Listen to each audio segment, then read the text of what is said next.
Ici, au Gabion, à Embrun, on forme à la restauration du patrimoine et à l'utilisation de matériaux écologiques pour la construction, l'éco-construction. Et ça, c'est très prioritaire. Notre projet de départ, c'était d'essayer de construire avec les matériaux de notre environnement. Donc on a fait avec des pierres de la Durance qui coulent juste à côté, donc les soubassements. Après, on a fait une structure porteuse avec le mélèze. Le mélèze, c'est toutes les forêts qu'on voit au-dessus de chez nous.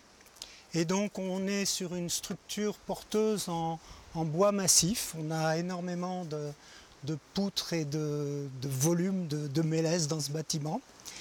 Et puis après, on a fait des murs en bottes de paille pour isoler. C'est des bottes qui viennent du champ qui est juste en dessous. Et puis, pour faire les enduits, on a mis au point des enduits avec la terre du site, qui est la terre qui vient de sous nos pieds.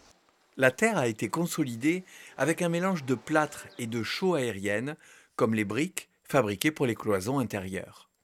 Donc voilà, c'est un bâtiment qu'on a fait avec des gens sur des contrats d'insertion, où on a appris, où on a innové. On a un bâtiment qui stocke du carbone plutôt qu'en dégager dans sa construction. Et pour ce bâtiment qui fait pratiquement 600 mètres carrés, on a eu 700 000 € de subvention. Et on a un bâtiment qui vaut certainement au moins 1,2 million et donc qui reste à la collectivité puisqu'on est sur une propriété de la commune d'Embrun.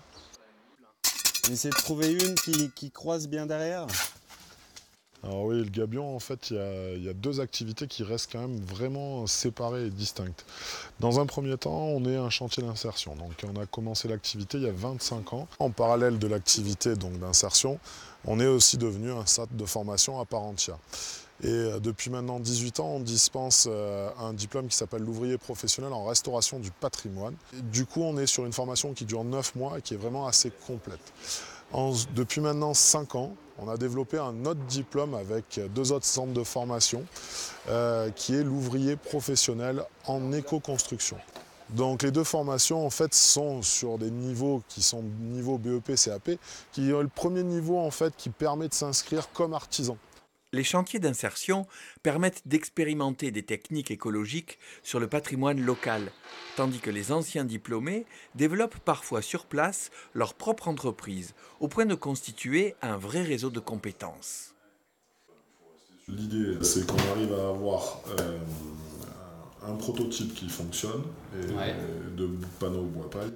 Tous les gens qui sont sortis de formation chez nous, qui ont construit leur entreprise et qui sont restés sur le territoire, le bâtiment expérimental sert de showroom. Je pense que maintenant, on a les preuves de ce qu'on fait. Le bâtiment qui fait 560 mètres carrés, qui est construit à Lubac, à 760 mètres d'altitude, au bord de la Durance, 560 mètres carrés, moi il me coûte 350 € de pelé à l'année. Et instrumentation à l'appui, il descend jamais en dessous des 24 degrés. Convaincre les élus, faire évoluer les normes reste une mission du Gabion pour permettre à l'éco-construction de se développer. Cette année, sur leur site internet, un annuaire des professionnels va permettre également aux particuliers de savoir à qui s'adresser.